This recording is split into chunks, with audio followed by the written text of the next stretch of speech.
महफिल मिलाद का हरगिज़ मकसद ये नहीं कि आप रंग बिरंगे कपड़े पहन के आ जाएं। बाकायदा तौर पे खवातीन के रुबट्टे बांध के आए होते हैं सरों पे नात पढ़ने के लिए। स्टेज पे बैठ के जो ड्रामा ये लोग करते हैं, वो खुदा के बंदो तुम अल्लाह रसूल की बारगाह में आए हो या सेल्फियां लेने के लिए आए हो? अजीब मजाक बना रखा है महफिल मिलाद को इन्होंने। इनकी की सारी तवज्जो जो है वो माल जमा करने, शोहरत हासिल करने, अपनी आवाज का जादू जगा के लोगों की जेबों से पैसे निकालने और पैसे बटोरने पर सारा जोर होता है। एक मुस्तनद आलिम दीन, शेखुल हदीस, शेखुल कुरान, बुजुर्ग आलिम दीन बैठा वाज़ो नसीहत कर रहा होता है, इन लोगों के चेहरे मुरझाए होते हैं, ये सुनना गवारा नहीं करते। अगर खुदा ना खास्ता इनको बैठना पड़ जाए तो इनके लिए वो वक्त इंतहाई मुश्किल वक्त होता है कि ये कुरान हदीस की बात सुन लें। ये तो बातिन के लिहाज से इंतहाई मकरूह किस्म के लोग हैं। कोई पढ़ा लिखा बंदा आके हमारी महफिलों में नहीं बैठता। ये वेलों के पुजारी हैं सारे, ये सेल्फियां लेने के लिए आए बैठे हैं स्टेजों पे। गुज़िश्ता दिनों पाक पतन के जिस बेहुदा और बदकलाम और बदजुबान शख्स ने हुजूर मुफ्ती आजम पाकिस्तान मुफ्ती मुनीबुर रहमान साहब के बारे में बात की, मैं पूछता हूँ कौन सा कोई अस्पताल तूने तामीर किया इंसानियत की खिदमत के लिए? मैं कहता हूँ इन पूछो इन बदकलाम लोगों से, इन दाढ़ी मुंडों से, इन बेनमाजियों से, बदबख्तों से, इन बदनसीबों से जो शर्म नहीं करते अल्लाह रसूल की, अल्लाह रसूल का नाम लेके झूठ बोलते हैं। मैं उलमा से भी कहता हूँ, मशाइख से भी कहता हूँ, ये वक्त है खड़े होने का। अब मजीद ये चीजें बर्दाश्त न करें और यक आवाज होकर पूरी कौम की इस बुनियाद पे तरबियत करें। मोहम्मद शाहजेब हैं अमेरिका से, कहते हैं सन 70 में मेरे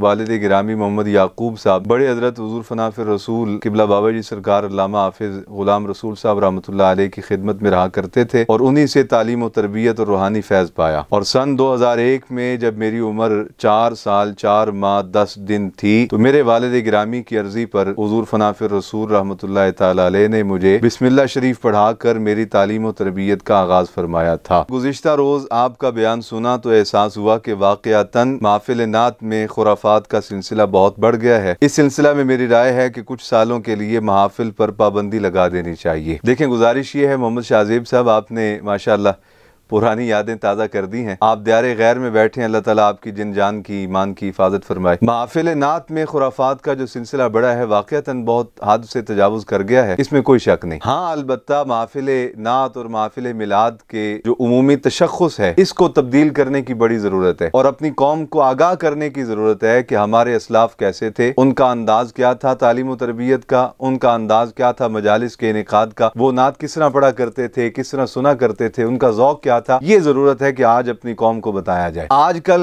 जो दाढ़ी मुन्ने, लुच्चे, लफंगे और लफंटर और बीबियों के रंग परंगे रुबट्टे सरों पे बांध के नाते पढ़ने वाले लोग और महफिल नात के लिए लंबी लंबी डिमांडें करने वाले, इन लोगों की इस्लाह की जरूरत है और अपनी कौम की इस्लाह की जरूरत है कि महफिल मिलाद जो है ये अल्लाह रसूल के साथ ताल्लुक कायम करने का एक जरिया है। नबी अकरम सल्लल्लाहु अलैहि वसल्लम की तालीमात को दिल में उतारने का एक जरिया है। देखो, कोई शख्स अपने घर से रवाना हो इस्लामाबाद जाने के लिए तो लाहौर स्टेशन तक पहुंचने के लिए उसे कोई ना कोई रिक्शा, कोई सवारी की जरूरत होगी जो उसे घर से लाहौर स्टेशन तक पहुंचाए। जब लाहौर स्टेशन में पहुंच गया, अब गाड़ी में बैठ गया और सीधा इस्लामाबाद तक सफर उसका आसान हो जाएगा। इसी तरह वाज़ो नसीहत, क्योंकि इल्मी नुकात होते हैं, अदक मसाइल होते हैं, शरई अहकाम होते हैं, उनको समझाने के लिए पहले कुछ ना कुछ कुरान मजीद की तिलावत के जरिए बरकत की जरूरत होती है। आका अलैहिस्सलाम की नात मुबारका के चंद अशार के जरिए बातिन की सफाई की जरूरत होती है। सो जब महफिल मिलाद में आया मुकद्दसा की तिलावत हो गई, नबी पाक सल्लल्लाहु अलैहि वसल्लम की मुख्तसर नात शरीफ हो गई, तो गोया दिल जो है वो नसीहत कबूल करने के लिए तैयार हो गया। तो मुख्तसर जिक्र, तिलावत और मुख्तसर नात के बाद कुरान हदीस का बयान होना चाहिए ताकि जिक्र, तिलावत और नात के जरिए ज़ौक़ पैदा हो जाए तबीयत में और फिर वाज और नसीहत के जरिए जो शरीयत के अहकाम हैं, मसाइल हैं, आदाब तरीकत हैं, आदाब दीन हैं, आदाब शरीयत हैं, उनको समझना और उनको अपनाना और दिल में महफूज करना आसान हो जाए। महफिल मिलाद का मकसद तो ये है, महफिल मिलाद का हरगिज़ मकसद ये नहीं कि आप रंग बिरंगे कपड़े पहन के आ जाएं। जो रंग खवातीन इस्तेमाल करती हैं लिबास के लिए, आप वो लिबास पहन के आ जाएं, वो रंग पहन के आ जाएं। मैंने बाज़ औक़ात देखा है बाकायदा तौर पर खवातीन के रुबट्टे बांध के आए होते हैं सरों पे नात पढ़ने के लिए और फिर स्टेज पे बैठ के जो ड्रामा ये लोग करते हैं, कई बार देखा है,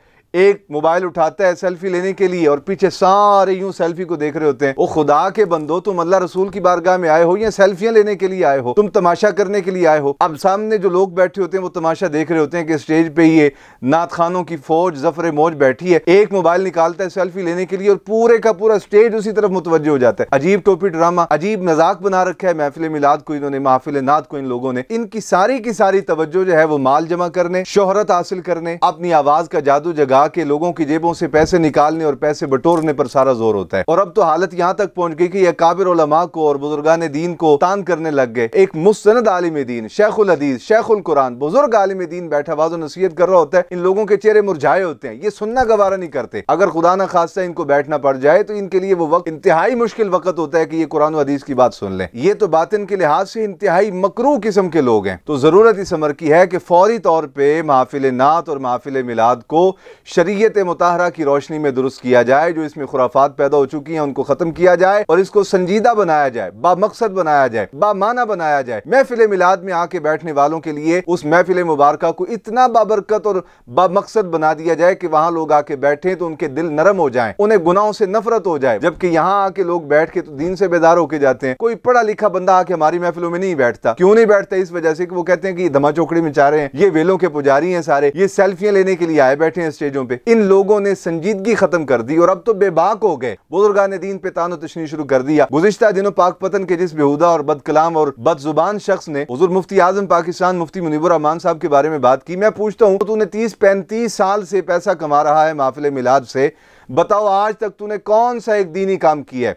कौन सी मस्जिद बनाई है? कौन सा मदरसा बनाया है? कौन सा कोई अस्पताल तूने तामीर किया है इंसानियत की खिदमत के लिए, कोई दीन की खिदमत के लिए, कोई किताब छपवाई है? बताओ तुम्हारा क्या कारनामा है दीन की खिदमत के लिए? और अगर देखा जाए हुजूर मुफ्ती आजम पाकिस्तान मुफ्ती मुनीबुर रहमान साहब की जात को, तो उनकी बकिया सारी नेकियां एक तरफ, एक नेकी जो लाहौर से मुफस्सिर कुरान अल्लामा गुलाम रसूल सईदी साहब रहमतुल्लाह तआला अलैह को हुजूर मुफ्ती आजम पाकिस्तान लाहौर से ले गए और कराची अपने पास रखा और फिर उनकी इतनी खिदमत की कि उनको दुनिया का कोई और गम बाकी रहने ना दिया और उन्होंने डट के अल्लाह और उसके रसूल के दीन की खिदमत की। बुखारी शरीफ की शरह लिखी, मुस्लिम शरीफ की शरह लिखी, फिर गालिबन 13 जिल्दों पे मुश्तमिल कुरान मजीद की आली शान तफसीर लिखी, अंबार लगा दिए दलाइल के, तिबियानुल कुरान। और फिर उसके बाद मौजूदा दौर के जो फितने पैदा हुए, मुल्हिदीन वगैरह और इस तरह के बातिल अकायद रखने वाले, इनके रद्द के लिए एक और तफसीर कुरान लिखी, तिबियानुल फुरकान। मैं कहता हूँ हुजूर मुफ्ती आजम पाकिस्तान का ये कारनामा ही सारी नेकियों से बड़ा है। मुफ्ती आजम पाकिस्तान की बकिया सारी मसाई जमीला एक तरफ, अल्लामा गुलाम रसूल सईदी साहब को लाहौर से ले जाके कराची में अपने पास ठहराना और फिर उनसे इल्मे दीन का काम लेना, ये मुफ्ती आजम का इतना बड़ा कारनामा है जिसकी नजीर कोई नहीं मिलती। मैं कहता हूँ इन पूछो इन बदकलाम लोगों से, इन दाढ़ी मुंडों से, इन बेनमाजियों से, बदबख्तों से, इन बदनसीबों से जो शर्म नहीं करते अल्लाह रसूल की, अल्लाह रसूल का नाम लेके झूठ बोलते हैं, इनसे पूछो इन्होंने आज तक कोई एक मदरसा बनाया हो, कोई एक मस्जिद बनाई हो? तो जरूरत इस अमर की है कि महफिल नात हो या महफिल मिलाद हो, इनका किबला दुरुस्त किया जाए, संजीदा फिक्र लोगों को बिठाया जाए, संजीदा फिक्र लोग इसका इंतजाम करें और संजीदा फिक्र लोग ही महफिल नात के स्टेजों पे बोलने का उन्हें मौका दिया जाए। और खास बात, महफिल मिलाद का कोई प्रोग्राम 2 घंटे से जायद नहीं होना चाहिए। हमने अपने सिलसिला आलिया के जुमला मुरीदीन जहां जहां पाकिस्तान में मुख्तलिफ इलाकों में बसते हैं, हमने सबको पैगाम भिजवाया है कि हमारा कोई मुरीद महफिल मिलाद करे तो उसका दुरानिया 2 घंटे से जायद नहीं होना चाहिए। मैं उलमा से भी कहता हूँ, मशाइख से भी कहता हूँ, ये वक्त है खड़े होने का, आगे बढ़ें। अब मजीद ये चीजें बर्दाश्त न करें, आप हक बयानी करें, अपने मनसब का हक अदा करें और इस मनसब का तकाजा यह है कि आप आगे बढ़ के कौम की रहनुमाई करें और यक आवाज होकर पूरी कौम की इस बुनियाद पर तरबियत करें कि महफिल मिलाद और महफिल नात संजीदा महफिल होंगी, तरबियती महफिल होंगी, जिससे कौम का तज़किया होगा, जिसमें दिल साफ किए जाएंगे, जिसमें रोना सिखाया जाएगा, जिसमें अल्लाह रसूल का इश्क मिलेगा और जिससे इंशाअल्लाह ज़ाहिर और बातिन की तहारत और पाकीज़गी नसीब होगी। अल्लाह रब्बुल आलमीन आले सुन्नत की हालत ज़ार पे रहम फरमाए और हमारे उलमा व मशाइख को आगे बढ़ के आवाज़ उठाने की और इस अमली काम में आगे बढ़ के जद्दोजहद करने की भी तौफीक अता फरमाए और मेरी कौम को हमारी गुजारिशात पे अमल की तौफीक नसीब फरमाए और ऐसे गिद्दों से और ऐसे बदमाशों से और ऐसे लफंगों से अल्लाह रब्बुल आलमीन आले सुन्नत को और अहले सुन्नत व जमात के स्टेजों को महफूज रखे। अस्सलामु अलैकुम व रहमतुल्लाहि व बरकातुहू।